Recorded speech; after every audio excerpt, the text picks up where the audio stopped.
The first time my father said he was ashamed of me, he did it in front of 30 guests.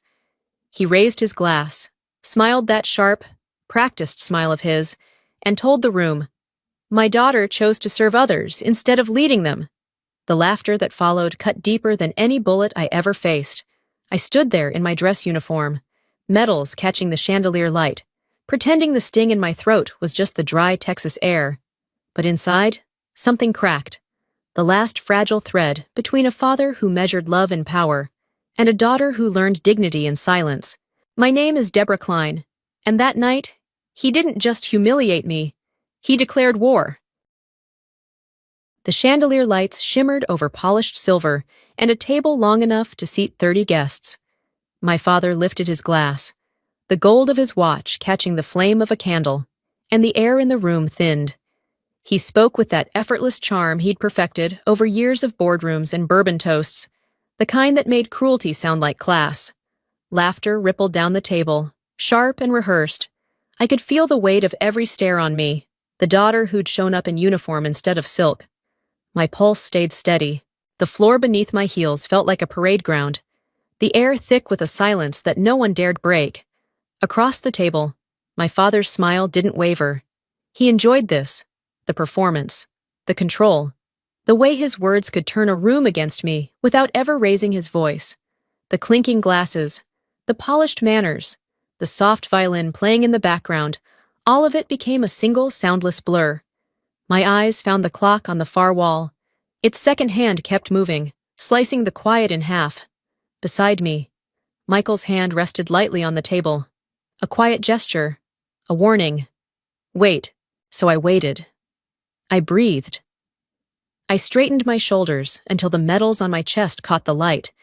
His words were meant to cut, but I'd learned long ago that silence could wound deeper than any retort. He didn't know it yet, but the moment he tried to humiliate me in front of his world, he had already begun to lose mine. I used to be the daughter my father could parade, polished manners, private school, violin lessons, fluent in French. I was trained to smile while men twice my age discussed investments over dessert, to exist as part of the Klein brand rather than as a person. But at 18, I saw something my father never could, the flag waving over the gates of West Point, the invitation to a life where worth wasn't measured in dividends. I wanted that wind, that order, that purpose.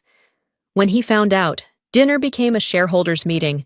He leaned back, eyes sharp as glass. "West Point?" he asked, his tone smooth, almost amused. "Klein women don't take orders. We give them." I told him I wanted to serve. His laugh came dry and clipped. "No," he said. "You want to start a war." That night he called me a disappointment, and for the first time in my life, I didn't cry in front of him. I waited until the door closed. Later, my mother came in quietly, eyes red, the faint smell of lavender soap clinging to her sleeves. She set something on my desk, a small silver insignia dulled by time. "It was my grandfather's," she whispered. "He saved men in Korea. Though your father can't stand hearing his name, take it. Let it remind you that honor doesn't need permission." I carried that piece of metal through every march at West Point, through dust storms and convoys, through nights where the desert sounded like breathing. It was the one thing that never asked me to be smaller. I survived, but I never went home, until now. A week before my father's party. The phone rang late at night. My mother's voice was hoarse, trying to sound calm. "Your father's not well. Deborah, come home for one night. Let everyone see you still belong." Behind her words came a sharp crash, the sound of glass breaking, and then his voice in the background, low, furious. "Don't call her." The line went dead. I sat there, phone warm in my hand, staring at the dark. I knew then the invitation wasn't his. It was a cry from someone who'd forgotten what freedom sounded like.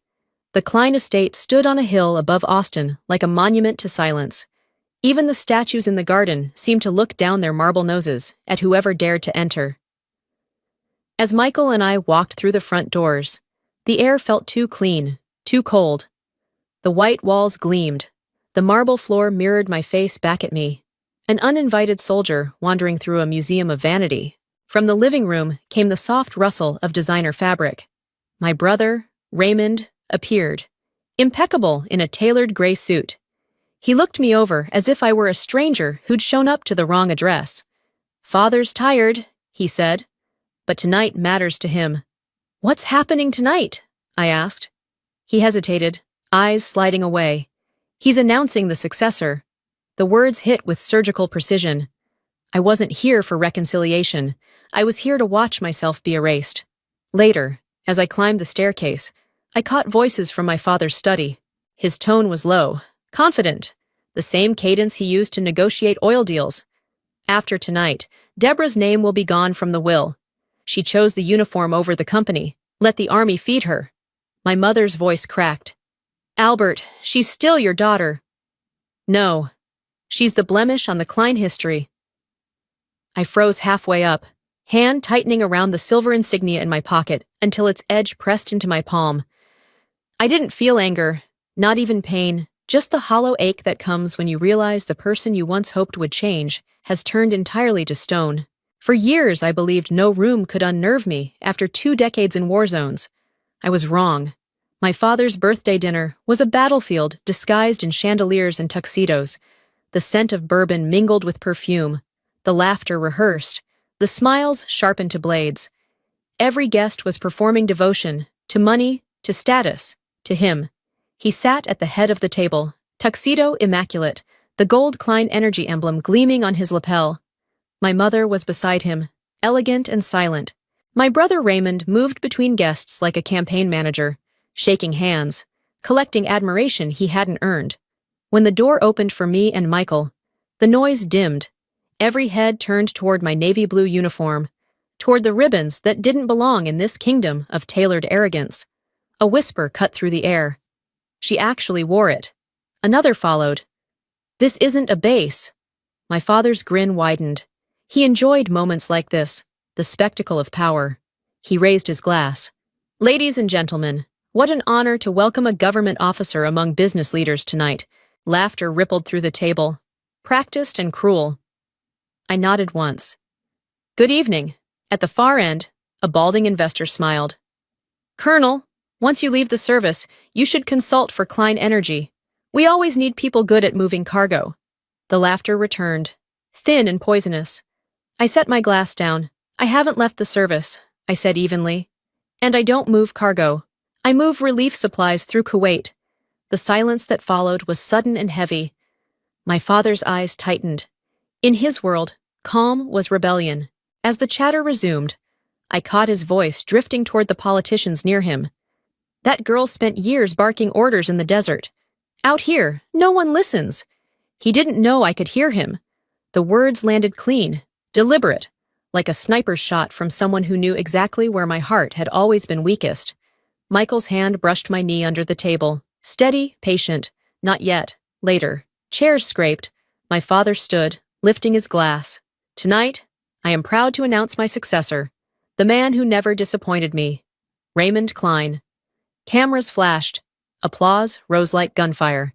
I sat still. Then his gaze turned to me, his voice smooth as ever. "And my daughter, she deserves credit too. Not everyone has the courage to abandon fortune and legacy to serve meals to soldiers." Laughter burst, brittle and fake. I looked at Michael. His smile was gone. His hand still. I knew the next move belonged to us. Dessert arrived, creme brulee, my father's favorite. The golden crust cracked like gunfire. He folded his hands, eyes fixed on me. "Have anything to say?" "No, sir." "That tone again," he said, amused. "So precise, so dull.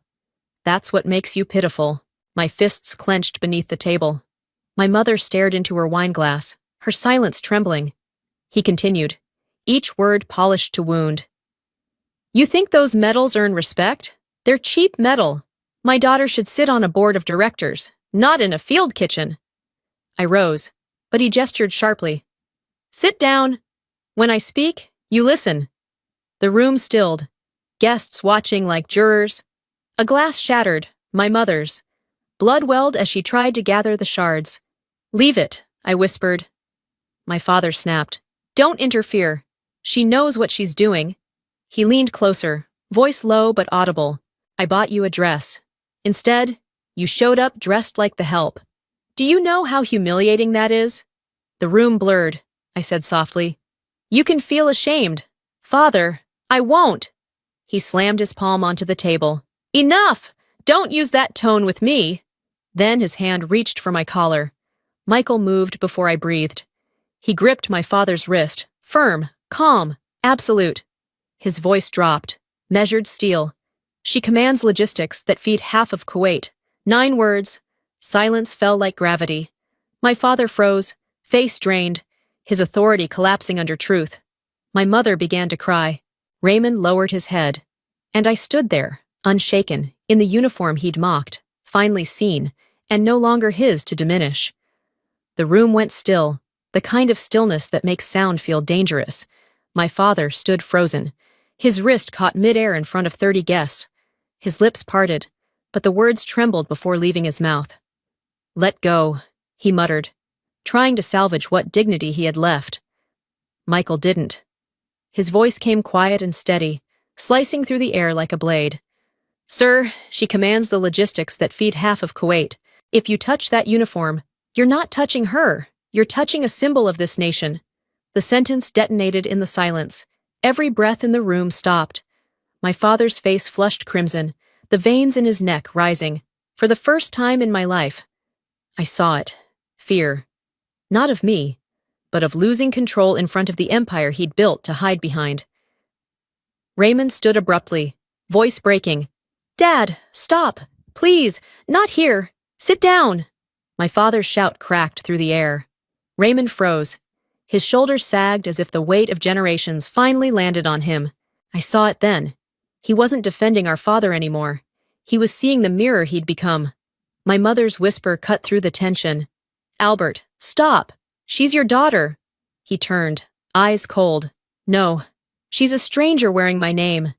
Tears rolled down my mother's cheeks. No, Albert, it's her honor that's keeping your name alive. The room gasped. My mother, soft-spoken, obedient Evelyn, had never raised her voice to him. Now she stood, trembling but resolute, as if she'd found the courage she'd buried years ago. A glow flickered from the end of the table. A guest recording. The blue light reflecting in crystal. No one stopped him. Everyone knew this moment would outlive the party. My father looked around, the mask cracking. I watched the power drain from his eyes, leaving only exhaustion. He yanked free of Michael's grip, stumbling back. Get out of my house. I exhaled slowly, nodded once. No need. Father, I'm already leaving. I reached into my pocket, pulled out the silver insignia, and placed it in the center of the table, beside the spilled wine and shards of glass. Keep this, so you remember that honor can't be bought. Then I turned. Michael beside me. Behind us, voices rose in whispers, the sound of an empire breaking apart, one truth at a time. We drove in silence, headlights carving through the Texas dark. I didn't cry. I hadn't since I was 18. Michael's hand stayed firm on the wheel. You okay? He asked quietly. I nodded, just wondering why it took this long. We didn't know a video was already racing across the internet faster than we could drive. By morning, my phone buzzed nonstop. A message from an old colleague flashed. Deb, you're everywhere. CNN. I opened it, my father slamming the table. My mother's voice breaking, she's your daughter. And Michael's calm words echoing. She commands logistics that feed half of Kuwait. The headline beneath it read, CEO Albert Klein humiliates Army officer, daughter at air ceremony. Klein energy plummeted before noon. Investors fled. They called me the silent colonel. I didn't feel proud, just tired. What should have ended inside one house was now entertainment for millions. That afternoon, my mother called. Her voice was thin but steady. I'm leaving, Deborah. I'm done with the mansion, the lies. I want to breathe again. For a long moment, I couldn't speak. Are you sure? If you can stand up to him, she said. I can learn how to stand, too. A week later, a letter arrived from Raymond. You probably hate me, and that's fair. But I respect you. What father called strength was fear. Fear of being forgotten. You taught me losing isn't failure. It's freedom. I'm leaving the company. That night, the phone rang again. My father's voice came faint, hollow. They don't believe me anymore. I've lost everything. Tell me, was it all my fault? I stayed silent for a long time. Finally, I said, it wasn't one night. Father, it was every year you only heard yourself. He said nothing, just the sound of shallow breathing before the line went dead. Outside, the Texas sky stretched wide and starless. My mother's words echoed in my head. Silence is also a way of speaking. Tomorrow, I'd see him again, not to fight, but to end the war that had already taken half our lives. I returned to the Klein estate a week after the last call. No reporters, no lights, just the gray stillness of a Texas afternoon. The iron gates creaked open slowly, as if even they were tired of guarding ghosts. Inside, the house that once glowed with laughter and champagne felt hollow, its chandeliers dimmed, its air heavy with dust and the faint scent of old cigars. My father sat in the living room, small against the vast leather couch that had once made him look powerful. The suit hung loose on his shoulders, and the silver in his hair had turned the color of ash. "You came," he said, voice rough, eyes fixed on the floor. "I came because Mother wanted me to, not because of you." He gave a dry, broken laugh. "That video killed me." "No. You killed yourself the moment you mocked what deserved respect. I didn't raise my voice. I didn't need to. My tone was even like reading a report." He stared at me, and something inside him flickered. "Do you know why I did everything, Deborah?" "Because I was afraid. Afraid of poverty, of being seen as weak.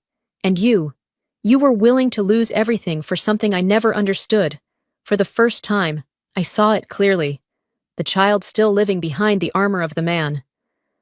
I took the silver insignia from my pocket and set it on the coffee table between us. "You once asked if honor can feed a person. It can. It kept me alive when everything else fell apart." He reached out with trembling fingers, touching it as though it might burn him. "I never dared to touch what belonged to my father," he whispered. "Now you can," I said softly. "No one's stopping you anymore." Wind rattled the windows. The house seemed to breathe. His voice dropped to almost nothing. "Deborah, do you forgive me?" I took a long breath, meeting his tired eyes. "I forgive you, but I don't forget. Forgiveness sets me free." "Not you." He lowered his gaze. For the first time in his life, there was no pride left, only the quiet, heavy shape of regret. Weeks passed, and the noise around Klein Energy finally faded. The headlines stopped. The speculation dried up. Raymond resigned from his position, handing the company over to an independent board. The empire my father had built was now just another corporation without his name on the door. My mother moved to Austin, into a small house a few blocks from mine. In the mornings, the air smelled of coffee and fresh rain instead of polished marble and expensive perfume. Sometimes I'd visit her before sunrise. She'd already be on the porch, humming softly as if trying to relearn what peace sounded like. I stayed in the Army, but requested a transfer to the training command. These days, I taught young officers about logistics and leadership, though most days, it was really about conscience. The cadets sometimes asked me what the hardest part of serving was. "It's keeping your decency," I told them, "when everyone around you says it doesn't matter." One morning, an envelope arrived from my father's lawyers. No return address, only his initials. Inside was a single handwritten note. "I have transferred all of my shares to a scholarship fund for the children of service members. Maybe this will repay a fraction of the honor I took." I read it twice.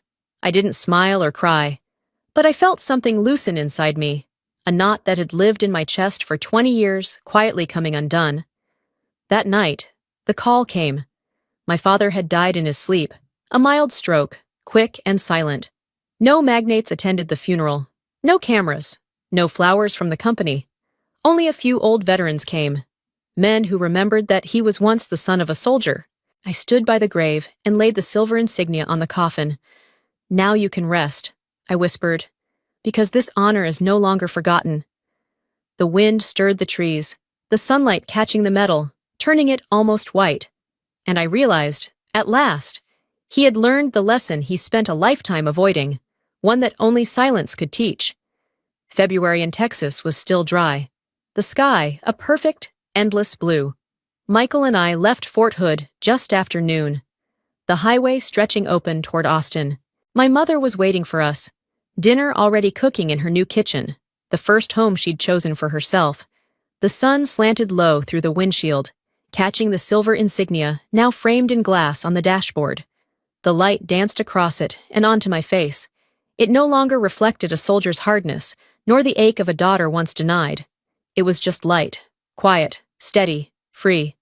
My father once said I only knew how to take orders. I murmured.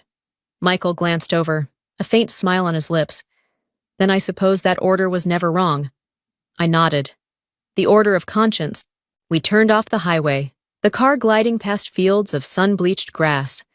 I rolled down the window, letting the wind rush in, carrying the scent of earth, cedar, and the faint sweetness of spring. As we crossed the bridge over the river, the water below caught the sunset, gold spilling over the current. I thought of that night, the candles, the laughter, the 9 words that silenced a room. That silence no longer haunted me. It had become a song, the sound of peace, of honor, of finally being free.